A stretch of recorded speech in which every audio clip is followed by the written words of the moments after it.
What's up, it's Sierra LaFay. Welcome to my channel. So this is going to be another quick video. About a month or two ago, I had posted a video. I was wearing this exact same shirt, just giving you guys the opportunity to ask me any questions that you may have. So with a few of the questions, I've actually been creating separate videos for them, but I do have a couple of questions that I can easily answer now and just wanted to make sure that I get this uploaded for y'all. I've gotten quite a few questions, not just with this video, but with a lot of my videos about my skincare routine. So I have already filmed a separate video about that, so be on the lookout. And then I have done a week in my hair recently, so I'll make sure to link that video because that was another question. I plan to take this sewing out within the next few days, so I'll definitely do another either week in my hair or just kind of day in my hair. And then someone actually asked how I styled my curls in that video because it wasn't super curly, it was more like a wave. So I will do a separate video showing, it's really easy how I did it, but just my technique to get that look from that video. But let's dive right into the few questions that I do have. So the first question is, how do you moisturize your hair between washes? So currently I try to give it about 5 days after I've washed my hair before I put any product on it, and then once that 5th day hits, I put my Mizani Rose H2O cream at the ends, and then I will seal that with coconut oil. I do have a video about that, so I'll make sure to link it. Next question is, how often do you wash and deep condition? I would say about once every week and a half. If I wasn't modeling, I would prefer to do it once every 3 weeks, but because with modeling it's kind of like you always have to be on point in a sense. My hooded dryer did go out because I was trying to make sure to deep condition, if not every time I washed my hair, every other time, to sit under indirect heat to make sure that the conditioner was penetrating to my strands. Because at the end of the day, deep conditioning is not just getting a bottle of conditioner that says deep conditioner.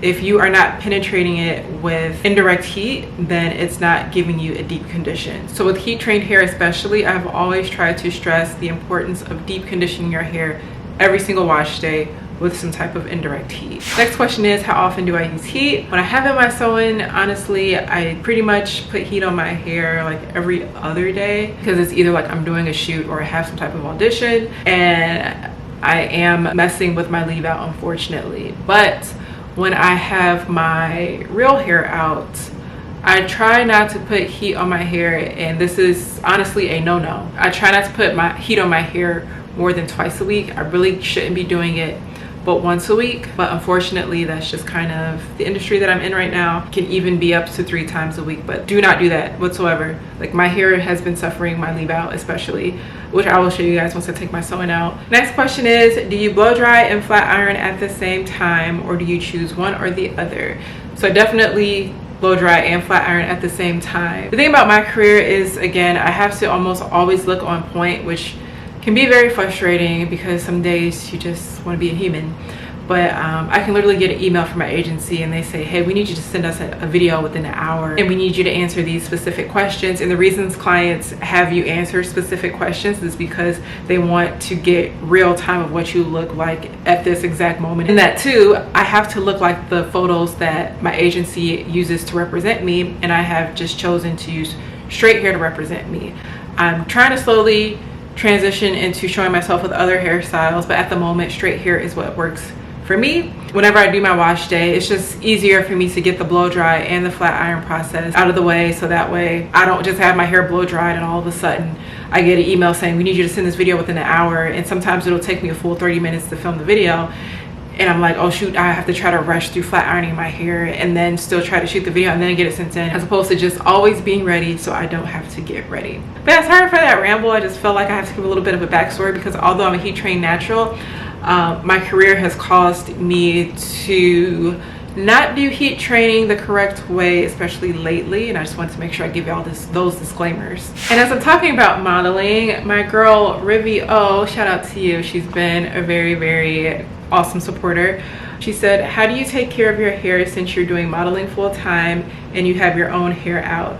Have you thought about wearing natural styles or twist outs? So I found that the easiest way for me to manage my hair and have it take kind of all the beatings that it does when I go to these sets is to wear a protective style. So I have chosen to do a sew-in. I recently discovered there's a such thing as getting a closure sewn in your head, but behind the edges.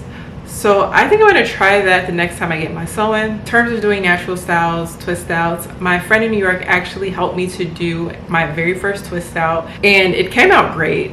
But for me, I felt like I had to do so much fluffing and tweaking in order for me to feel comfortable in it that I was just like, I don't think it takes me shorter to just wash, blow dry, and straighten my hair than it is for me to try to master a twist out. And I know it takes time, but I just don't have the patience for it. I have thought about trying to transition my book into that, but if I can be completely transparent, I feel that straight hair is just more of my personality. It's the style I feel more comfortable in and most confident in. This modeling industry is just, it's crazy, and it's so easy to lose yourself because you're constantly trying to mold yourself into who people are trying to tell you to be and what they're trying to tell you to look like. And then I even thought about, if I try to transition my look into being a curly girl, maybe I will experience less damage with my hair. But I've found that the curly girls experience the damage with their hair just like the straight hair girls do. So when your hair is constantly being manipulated, it's just prone to be vulnerable to damage, unfortunately. But I found that at the end of the day, my hair can still curl. I can still manipulate it to however clients want, whether they want it big or if they want it straight. But I am going to present myself with straight hair. So yeah, that was also a bit of a ramble. I apologize. But if you guys have any more questions, feel free to leave them in the comment section below. And until the next video, ciao.